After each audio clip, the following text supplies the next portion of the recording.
Stalin is the great leader who defeated fascism and built socialism. He is an infallible leader who led the country to prosperity. Stalin had to use repressions and many other glorious words of propaganda of Stalin.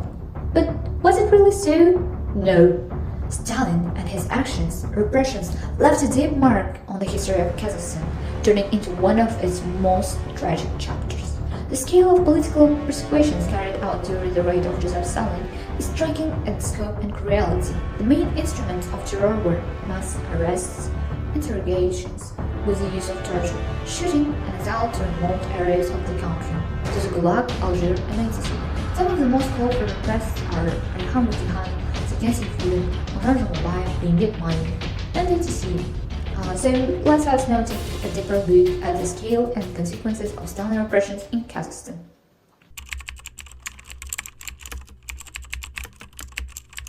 Demographic changes in Kazakhstan due to Stalinist repressions had profound and lasting impact. In 1926, the population was around 6.5 million. By 1939, this number had dropped to about 5.5 million as a result of increased mortality and decreased birth rate.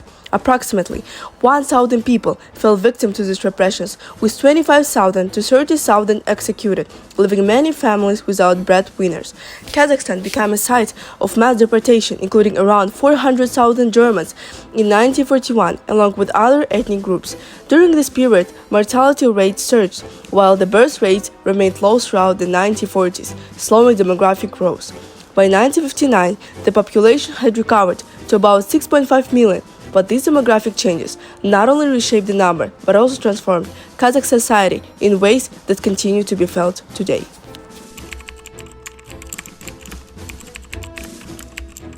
The social consequences of Stalin repression in Kazakhstan were devastating and long-lasting, affecting every aspect of life. First, loss of trust and fear. The population developed a fear of the authorities, which stirred activity in state of trust between people because no one could be sure that they will not be subject to repression tomorrow.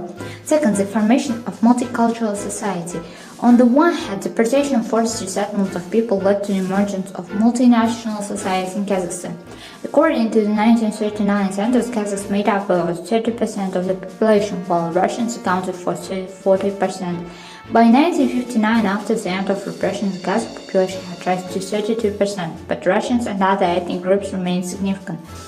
The forced coexistence of different ethnic groups led to the cultural exchange that later became the future of Kazakh culture. Initially, however, it was a heavy burden for many people who found themselves in unfamiliar conditions and had to adapt to a new life. In the long term, the consequences of the repression affected the socio-economic development of the region, slowing down the integration of different ethnic groups and creating tensions. In the late 1920s, Soviet collectivization forced Kazakh nomads to abandon herding, leading to economic collapse. Livestock numbers dropped 90%, causing a famine from 1930 to 1933 that killed up to 2 million people, mostly ethnic Kazakhs. The economy became dependent on Moscow, limiting local control. Political repressions peaked during the Stalinist purges from 1936 to 1938, with Kazakh intellectuals and citizens arrested or executed, and thousands dying in Gulag camps. Kazakh historian and professor Zadhan Kinatoli presented that the repression of the 1930s tragedy, the destruction of the national elite, damaged the development of Kazakh statehood and culture, which slowed down the process of creating a national identity and hindered development for many decades to come. Collectivization was a policy of the Soviet government from 1929 to 1933, aimed at transforming traditional agriculture in the USSR. Under this policy, peasants were forced to abandon their individual farms and join large collective farms or kolkhozes. Opponents of collectivization faced confiscation of property, arrests, and exile.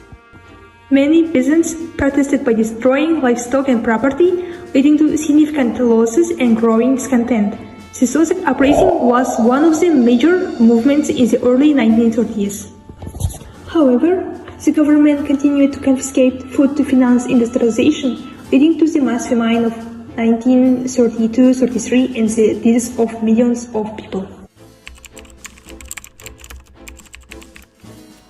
following the dissolution of Soviet Union, rehabilitation processes were initiated. The 1991 law established a legal framework for restoring the rights of victims. By 2020, more than 16,000 individuals had been rehabilitated, including notable figures such as the poet Mukan Tolibayev and other representatives of the intelligentsia. The rehabilitation process continues, and the government acknowledges the necessity of researching and memorializing the victims. Memorial projects such as Algiers plays a key role in preserving historical memory. Thus, the rehabilitation of repressions victims is not only a legal process, but also a step toward restoring historical justice and strengthening the national identity of Kazakhstan. Nursultan Nazarbayev called the policy of collectivization and repression the greatest tragedy for millions of people. Kassym-Jomart Tokayev also acknowledges the scale of the tragedy. The Stalinist repressions in Kazakhstan had consequences for the population and cultural heritage. Mass arrests, executions, deportations, and famines led to huge demographic losses and destroyed the traditional culture of Kazakhstan.